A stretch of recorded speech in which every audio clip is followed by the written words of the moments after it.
the balancing rock. It weighs 700 tons. 700 tons. Yeah, don't try to push it down.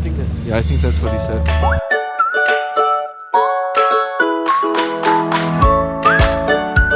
The 40th state. Colorado. The 40th state! I want to eat. Which day is today? May 2nd. Tuesday, Yeah, that's right, May 2nd. And we are on our way to a Garden of the Gods. And then afterwards we are planning to go to the national, what is it called? Fossil bed. National monument. Yeah, I don't know, some national monument. Something national. So we're here at Garden of the Gods State Park. Right across from it there is a visitor center. That's where we're located right now. We're gonna go check it out and see how much it is to go over there. I guess they offer tours too, so we'll see how much they charge for those. Ah, willkommen! Bienvenido! I feel very welcome now.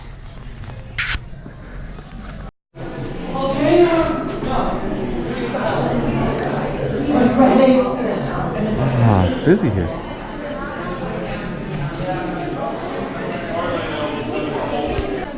So the bighorn sheep over there we saw when we went over the mountain pass the other day. Alright, well right here the American buffalo or bison, right here it shows all the different parts and what the American Indians did with it. And really interesting, the sinews for example they used for bowstring, or they did the tail, they used it as a fly swatter, or the best food, have a guess, which was it? The tongue. I didn't know that either. And what is the dung? The dung is the poo. They use that for baby powder. And fuel. And fuel, yeah, you could burn it. Pretty cool.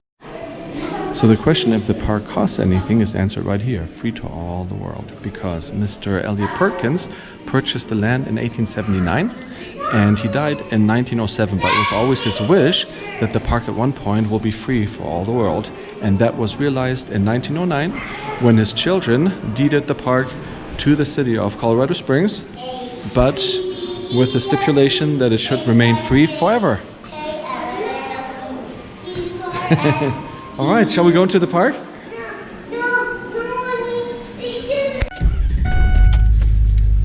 Well worth a visit, the visitor center. You can learn a lot about the animals that live here, the geology, how the Garden of the Gods developed, and also very nice staff. The person we talked to, it was funny. After like a couple of seconds, he looked at us, he's like, "Where are you guys from?" We're like, "Germany." He's like, "You're like the 5th Germans here today." And even funnier than that, he was from Germany himself. He came to the United States about 30 years ago. He was only going to stay for 2 years, and then he kind of stayed.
So there are geese right here that have strategically placed themselves. There's another one right over there as well. So we got a nice view from here. So straight ahead there are like 3 formations, and the front one is Cathedral Spires.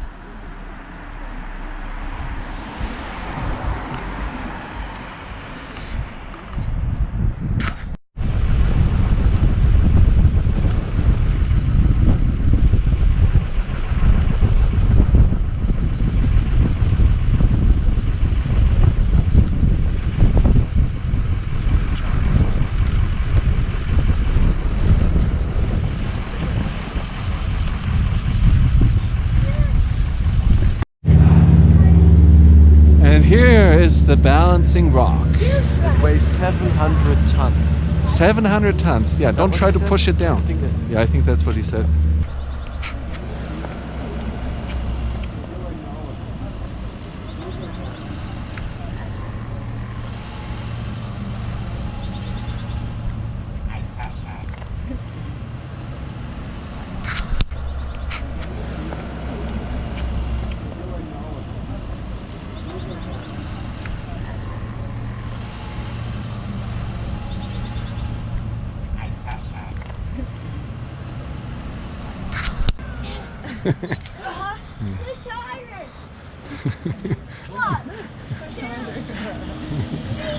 So this rock and the land around it was actually not part of the original park.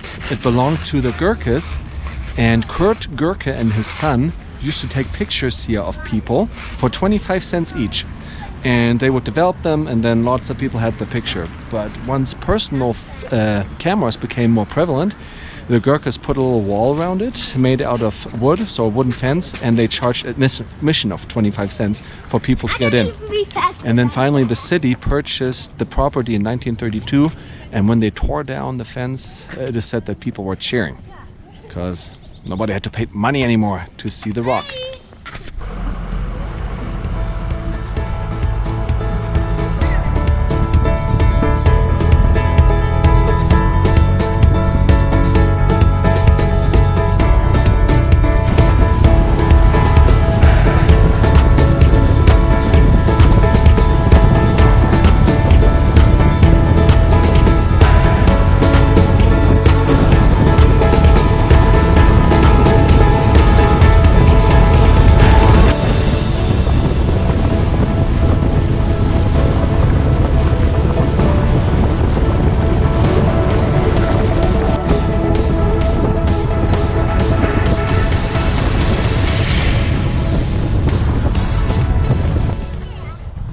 So about 45 minutes from the Garden of the Gods Park is the Florissant Fossil Beds National Monument.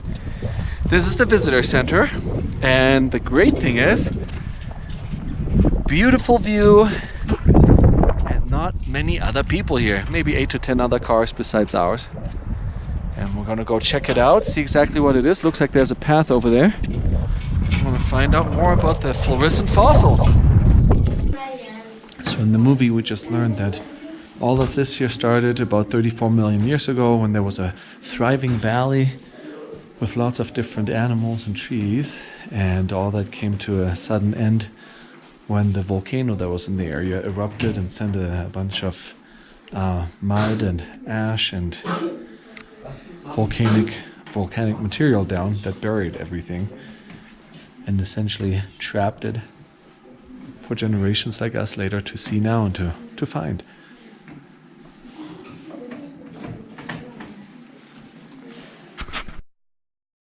So there are two walking trails right behind the visitor center. One's a half a mile long, the other one is a mile long. There are plenty more walking trails within the whole park as well, but only these two have all of these petrified redwood stumps in them. And the stumps were mainly or mostly buried, and they were excavated in the 1920s. Sadly, it was done by a lot of private parties, which even used dynamite, which then in turn damaged some of these petrified stumps. And to protect them, the Park Service, they built these roofs right here to protect them from the snow and the rain and the hail. And they also put these metal bands around them to kind of hold them together, so that we can, and many other generations can see them.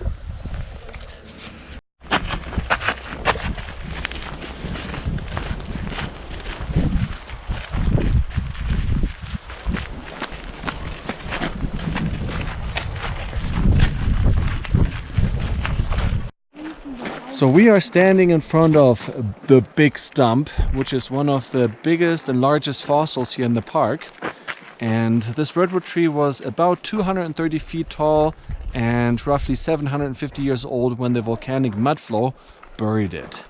Or the base, not the whole tree, only about 15 feet. And interestingly, you can still see there are two saw blades stuck in it, because when they excavated this, they tried to cut it into movable pieces to bring it somewhere, which apparently did not work, and they broke their saws on it.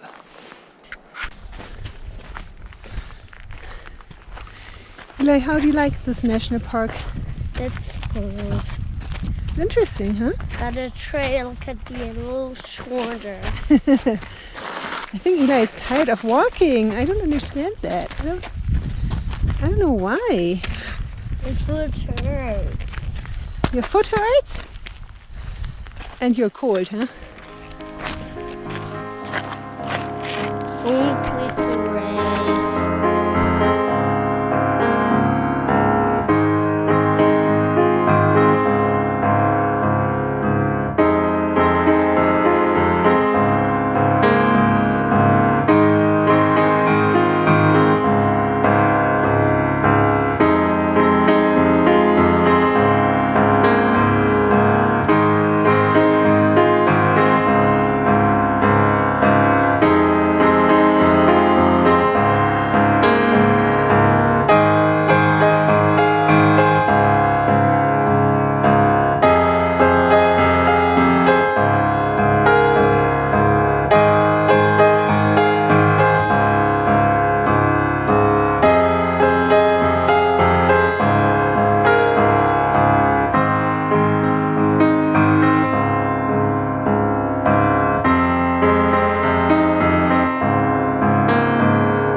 Bye.